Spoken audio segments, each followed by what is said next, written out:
안녕하세요, 로율님들. 오늘은 너무나 심하게 개인적인 이야기를 하나 하겠습니다. 쑥스럽네요. 나는 이런 사람이 나타나야만 결혼할 생각을 하겠다 라는 생각을 평소에 해야 할까요? 저의 대답은 예스예요. 자, 여러분, 제가 이렇게 이야기하는 이유가 있습니다. 지금부터 저와 함께 리스트를 작성할까요? 사랑하면 이유가 어딨어? 이유가 생각나면 사랑하지 않는 거야. 이런 말만 믿었던 때가 있었죠. 하지만 첫눈에 보고 극적으로 설렘을 느끼는 것은 사랑이 아니잖아요. 그것은 그냥 신체적인 반응이죠. 그런 사람은 꽤 많아요. 저는 개인적으로 다니엘 헤니도 그렇고 저의 이상형이었습니다. 다니엘 헤니가. 가끔 길을 걸어가다가 외모가 정말 괜찮다라는 사람은 종종 있어요. 하지만 저는 개인적으로 사랑은 그 사람에 대해서 많이 알고 나서도 이 사람이어야 한다라는 것이 사랑이라고 생각해요. 그리고 결혼은 행복해지기 위해서 하는 것이 아니라 불행한 상황이 와도 이 사람과 함께라면 행복할 것 같다 할 때 하는 거잖아요. 여기서 상당히 중요한 부분이 저에게는 있었습니다. 이 사람이어야 한다에서 어떤 사람이 이 사람이 되는 걸까요? 그게 막연하잖아요. 그래서 이런 사람이 나타났을 때 내가 알아보기 위해서 제가 한 일이 있습니다. 1번, 나 자신을 파악해야 한다. 그냥 파악하는 것도 아니고 아주 속속들이 잘 파악을 해야겠더라고요. 그래서 저는 이것부터 시작을 해야 한다고 생각해요. 아주 지극히 주관적이고 내 취향으로 그 어떤 사람의 기준도 아닌 바로 나의 솔직한 기준을 파악해야 돼요. 제가 20대는 아니잖아요. 30대도 훌쩍 넘은 상황인데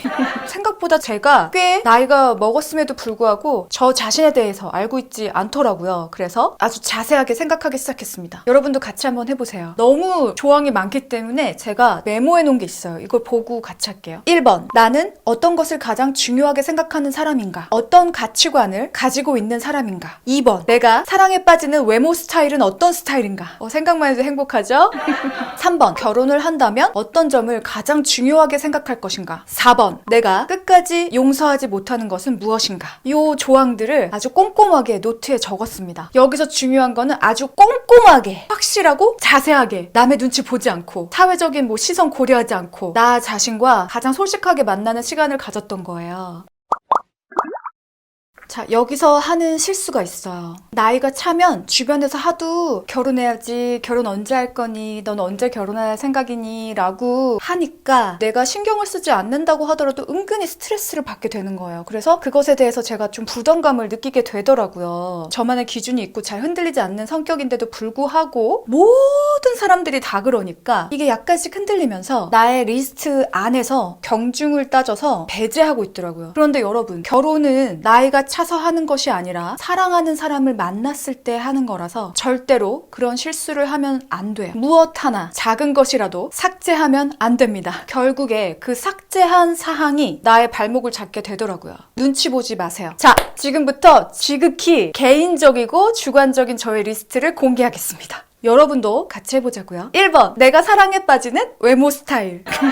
우리가 살아오면서 사랑에 빠졌던 외모 스타일의 통계를 내봅시다. 저는 통계를 내보니까 자, 이 영상을 마쇼프가 보면 안 될까요? 될까요? 리스트 갑니다. 여러분, 어깨가 넓어야 한다. 넓은 어깨로 저를 안아주면 제가 이렇게 싹 그 어깨 안에 들어가서 보호받는 것 같은 그런 느낌이 너무 좋더라고요. 키는 100 사이. 그리고 피부톤, 하얗거나 구릿빛이거나 그런 것도 제가 자세히 적었습니다. 그리고 진한 눈썹. 진한 눈썹을 보면 전 설레이더라고요. 그리고 입이 튀어나오지 않았으면 좋겠다. 그리고 손발이 예뻤으면 좋겠다. 저는 손가락이 되게 긴 편이에요. 가늘고 긴 편이라서 여자 손치고는 그렇게 작은 손은 아니에요. 남자친구가 저보다 손이 컸으면 좋겠다. 요 정도 차이 났으면 좋겠다. 배가 나오지 않아야 한다. 엉덩이가 예뻐야 한다. 여기서 비난하지 마세요. 나 자신에 대해서 잘 파악하는 시간이기 때문에 자신에게 솔직해줘야 됩니다. 눈치 보지 마세요. 좋아하는 거 얘기하세요. 나와 나란히 섰을 때 어울려야 된다. 웃는 모습이 예뻐야 한다. 자, 이렇게 외모적인 저의 이상형을 하나하나 나열했습니다. 진짜 노골적으로 원하는 게 많죠. 바로 이겁니다. 이렇게 자세히 썼어요. 그러면서 제가 어떤 사람인지 스스로 알게 됐어요. 아니, 저 앞에 막 그럴싸한 얘기 다 늘어놓고 결국에 외모네 라고 얘기하시기엔 아직 이릅니다. 자, 우리 결혼 4년만 하고 끝날 거예요? 평생 함께 살 거죠. 신중해야죠. 그래서 사랑에 빠지는 이유를 아주 자세하게 알아야 했어요. 저 스스로. 자, 다음으로 넘어갈게요. 넘어갈게요. 2번. 나는 어떤 가치관을 가지고 있는 사람인가? 반대로 말하면 나는 이런 가치관을 가지고 있는 사람을 만나고 싶다. 이것과 같은 맥락의 내용이었어요. 내가 사랑하는 사람, 나를 사랑하는 사람. 옳고 그름의 기준이 명확하고 배려심이 있고 나에게만 따뜻한 사람, 나에게 잘 보이려고 노력하는 사람, 대화가 통하는 사람, 개그 코드가 맞는 사람, 자신보다 나를 먼저 생각해주는 사람. 이거 좀 웃겨요. 식탐 없는 사람, 저에게 생선가시를 발라주는 남자에 대한 로망이 있어요.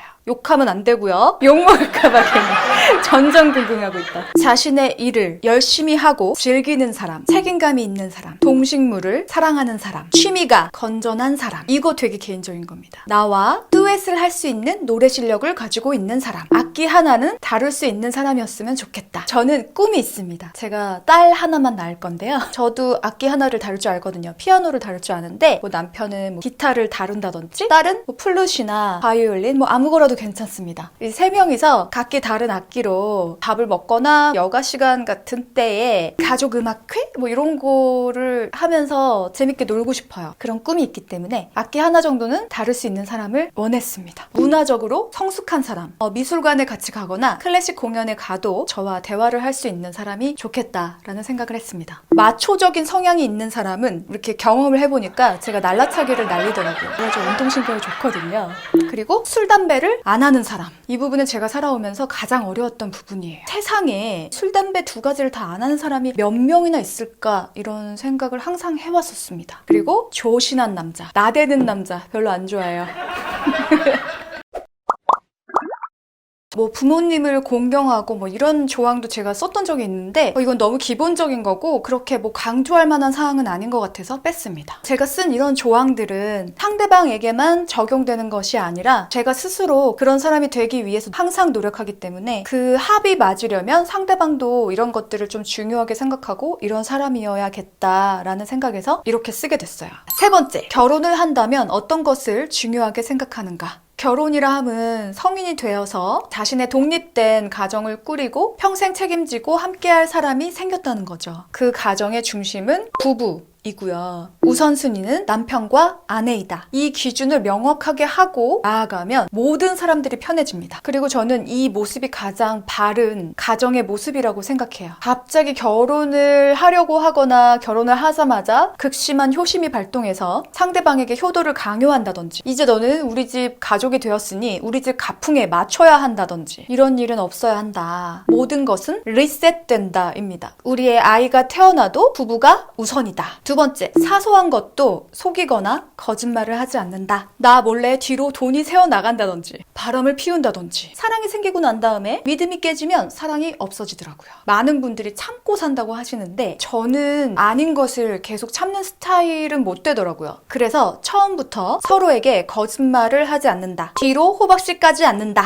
안정적인 경제력. 자, 눈치 보지 맙시다. 가정을 꾸리려면 어느 정도 준비가 돼 있어야겠죠. 저는 좀 걱정이 많고 무언가를 하기 전에 많은 준비를 해놓는 사람이기 때문에 준비가 되지 않은 것을 할 때는 좀 극심한 스트레스를 받더라고요. 그래서 어느 정도 준비가 되어 있어야 한다. 그 기준은 다 개개인이 다르실 거예요. 4번, 내가 끝까지 용서하지 못하는 것은 무엇인가? 자, 이 부분은 개인적으로 쓰시면 될 것 같아요. 이 4번에 해당하는 분이라면 앞에 다른 것들이 다 해당되더라도 고이 접어서 보내줍니다. 안녕, 잘 가. 자, 이런 저의 조항들을 다 보시고 나서 저런 사람이 이 세상에 어딨어? 라고 하실 수도 있을 거예요. 저도 이런 사람은 이 세상에 없다고 생각했습니다. 그리고 이런 사람이 나타나지 않는다면 혼자 살아도 충분하다. 이렇게 생각했어요. 제가 이런 이상형을 친구들에게 말하면 그런 사람은 없어. 언니, 그러면 교회 오빠 만나야 돼요. 나는 무교지만 이렇게 사랑하게 할 수 있는 사람을 만난다면 나는 종교를 가질 수도 있다. 그 사람의 종교를. 라고 대답했죠. 그리고 정말 신기하게도 저는 소개팅으로 교회 오빠 마쇼프를 만났습니다. 자, 마쇼프의 뜻, My Shoulder Prince, 나의 어깨 왕자. 어깨가 넓거든요. 자, 아까 저의 이상형 조항 보셨죠, 여러분? 그래서 소개팅을 해서 만나서 적극적인 대시를 받았죠. 아니, 만난 첫날에 마쇼프가 같이 셀카를 찍자고 하더라고요. 너무 놀랐는데 나중에 왜 그랬냐고 물어보니까 저를 처음 보자마자 이 여자랑 자기가 결혼을 하게 되겠구나 이런 생각을 했다는 거예요. 먼 훗날 다시 우리의 추억을 되돌아봤을 때 우리가 정말 딱 처음 만난 날 사진을 남기고 싶었대요. 하지만 저는 첫날에 사랑에 빠지지 않았죠. 호감 정도 있었죠. 속으로 생각했죠. 난 나의 리스트가 있지. 어느 것 하나도 포기할 수 없지. 연애를 하는데 이 바쁜 시간을 쓰기에 나의 시간이 너무 아까워. 난 너무 바빠. 그런데 시간이 지나면서 대화를 하면 할수록 겪어볼수록 이렇게까지? 하나하나 다 맞는다고? 이게 현실인가? 정말 깐깐하고 말도 안 되는 이 리스트에 모두 해당하는 남자는 이 세상에 없는데? 이럴 리가 없는데? 너무 좋은데? 하다가 사랑에 빠지게 됐습니다. 여러분. 나 자신을 자세하고 속속들이 알게 되고 내가 진정 중요하게 생각하는 것이 무엇인지 알게 되고 그 무엇 하나도 포기하지 않겠다 하니까 이런 사람이 나타났을 때 나의 눈에 들어왔구나. 내가 이 사람을 알아봤구나. 그리고 이 사람도 나를 알아봤구나. 그리고 이렇게 고심 끝에 만나게 되고 사랑하는 유일한 사람이니까 평생 함께 나아가야겠다 라는 생각을 했어요. 지금 저는 결혼식장을 정했습니다. 그 알아본 과정도 모두 다 찍어놨고요. 결혼 준비를 어떻게 하고 있는지 영상이 나오기 전에 지극히 개인적으로 결혼을 결심한 이야기를 로율님들과 함께 나눠보았습니다. 이 후의 이야기들 그리고 우리 이유라트에서 항상 재밌게 나오고 있는 영상 시리즈들 구독, 알림 설정 해주시면 놓치지 않을 거예요. 여러분 오늘도 예술이야. 오늘도 이유라트 이유라트